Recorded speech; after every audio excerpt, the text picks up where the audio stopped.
राहुल गांधी जो हैं वो झंडों से आजकल बहुत ज़्यादा डरने लगे हैं।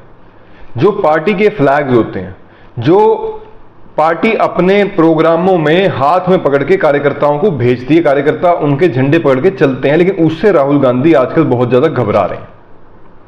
वो ये देख रहे हैं कि कौन सा झंडा उनके कार्यक्रम में आना चाहिए और कौन सा झंडा उस कार्यक्रम में नहीं आना चाहिए।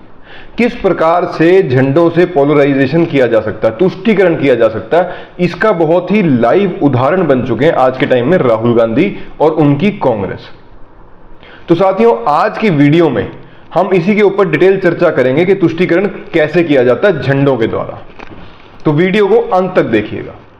पॉलिटिकल सिड में मैं एडवोकेट सिद्धार्थ राणा आपका स्वागत करता हूं। इधर चला मैं उधर चला, जाने कहां मैं किधर चला, ये जो वाक्य आपने और मैंने बहुत बार गाने में सुना है, गाना भी सुना होगा आपने, लेकिन जिसने गाना लिखा है शायद ये राहुल गांधी को देखकर या राहुल गांधी की दिनचर्या, राहुल गांधी का जो एक पॉलिटिकल करियर है उसे देखकर, उनकी चाल देखकर ही किसी ने लिखा होगा। दोस्तों, मैं आज बात करने जा रहा हूं कि राहुल गांधी जो कि वायनाड से सांसद हैं, 2019 में वो अमेठी से भाग के वायनाड चले गए थे।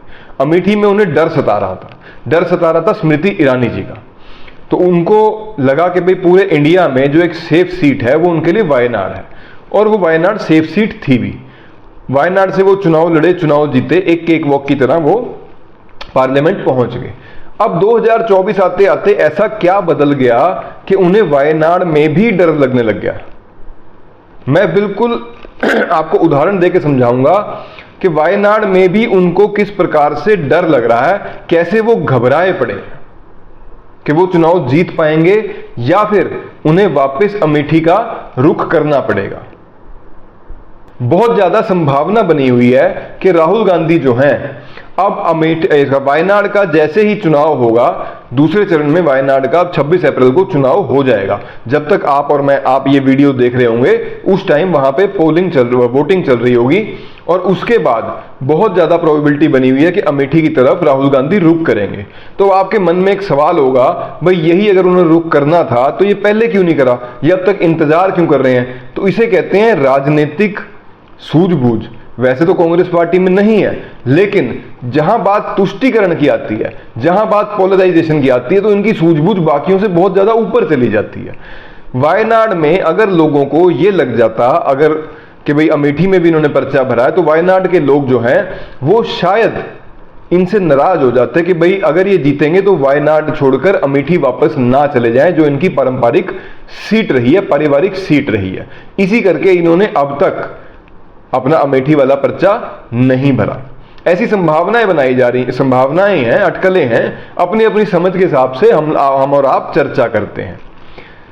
तो ऐसी चर्चा पैदा क्यों हुई जब वायनाड जो है एक सेफ सीट थी इनके लिए 2019 में, लेकिन 24 में आते आते साथियों, जो इन्हीं के इंडी अलायंस के, ये बहुत ही जरूरी एक बात मैं आपके बीच में रखना चाह रहा हूं, जो इंडी अलायंस के इनके सीपीआई, सीपीएम, एलडीएफ, अन्य जो पार्टियां हैं, उन्होंने ही इनकी नाक में दम कर दिया, इनको इतना परेशान कर दिया है। सीपीआई के तो कुछ नेता इनके ऊपर पर्सनल अटैक किस प्रकार से कर रहे हैं, ना केवल इन्हीं के ऊपर, इनके परिवार के ऊपर।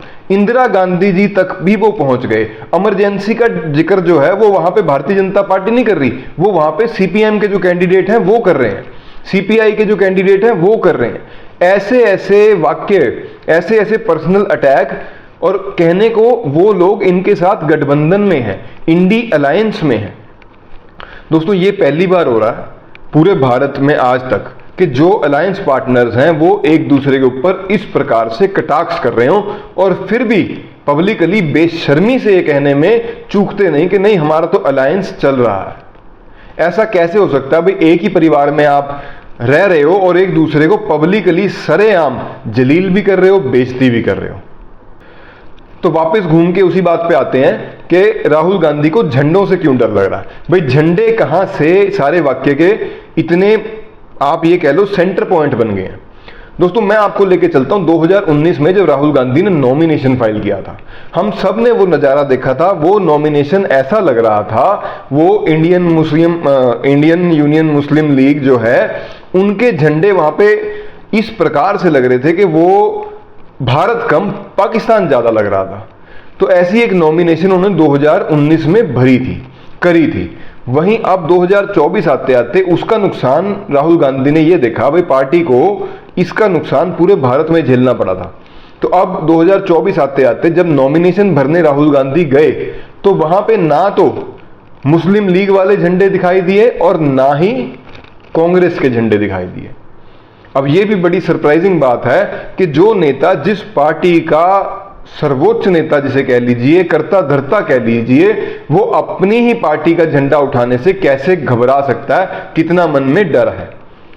जो इंडियन मुस्लिम यूनियन लीग है उनको तिरंगे से, ट्राई कलर से एक चिढ़ है और उनको ज्यादा प्रवोक ना करें, उनकी जो चिढ़ है उसको ध्यान में रखते हुए राहुल गांधी ने अपनी कांग्रेस का जो झंडा है जिसमें ट्राई कलर है उस झंडे को वहां से दूर रखा, अपनी नॉमिनेशन से दूर रखा और बदले में उनसे वही उन्होंने रिक्वेस्ट करी कि आप भी अपनी जो मुस्लिम लीग के झंडे हैं उसको नॉमिनेशन में आने नहीं देंगे, ताकि जो पोलराइजेशन है वो काउंटर पोलराइजेशन और पोलराइजेशन उसका पूरा एक बैलेंस बन सके। ना तो पूरे भारत में ये लगे भाई राहुल गांधी किस प्रकार से मुस्लिम लीग के झंडों में जा रहे हैं, और ना मुस्लिम लीग को ये लगे भाई ट्राई कलर से मुस्लिम लीग के जो कार्यकर्ता हैं वो नाराज हो। इस प्रकार से एक समीकरण बिठाया गया।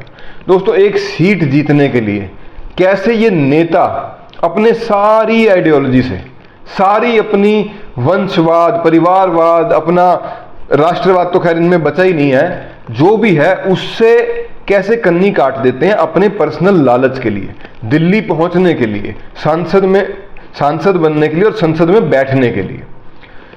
मैं एक बहुत ही महत्वपूर्ण बात करके इस वीडियो को अंत करूंगा कि जो पीएफआई है जिसके ऊपर बैन लगा हुआ है, उसी का एक इलेक्शन, उसकी जो बॉडी है, एक ये स्टूडेंट पॉलिटिक्स वाली जो एक बॉडी होती है, जो इलेक्शन का एक फेस होता है, एसडीपीआई के समर्थन से राहुल गांधी इस चुनाव में अपनी जीत दर्ज कराना चाहते हैं। तो ये कितनी गंभीर बात है साथियों कि एक तरह से आप देश के विरोधी ताकतों का समर्थन लेके देश हित में करने की बातें कर रहे हैं। तो अब जो कि इन सब ने, इंडी वालों ने उनकी नाक में दम कर रखा है, उनके खिलाफ चुनाव अपना बहुत स्ट्रॉन्ग कैंडिडेट उतार रखा है, तो राहुल गांधी जी को यह लग रहा है पोलराइजेशन का, काउंटर पोलराइजेशन का शायद कोई असर हो ही ना, इसलिए वो 26 तारीख को हो सकता है कि अमेठी से भी 26 के बाद, जब 26 को वायनाड में चुनाव हो जाएगा तो अमेठी से भी चुनाव का अपना पर्चा जो है वो दाखिल करेंगे। तो अब अमेठी वाले लोग क्या इनको दोबारा अपनाएंगे या नहीं अपनाएंगे? क्या स्मृति ईरानी जी ने अपना बेस वहां पे इतना मजबूत कर लिया है कि वो राहुल गांधी को दूसरी बार पटखनी दे देंगी? तो ये सब हमें पता चलेगा 4 जून को। तो उसका आपको और मेरे को इंतजार करना पड़ेगा।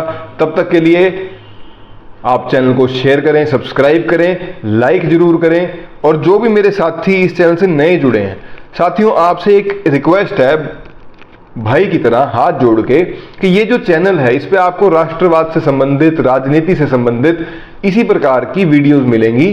कुछ ना कुछ आपको ऐसी चीज मिलेगी जिससे आप कुछ लर्निंग ही करोगे, चाहे वो कोई एक टॉपिक है, चाहे वो कोई पॉलिटिकल पार्टी की चर्चा है, पॉलिटिकल नेता की चर्चा है।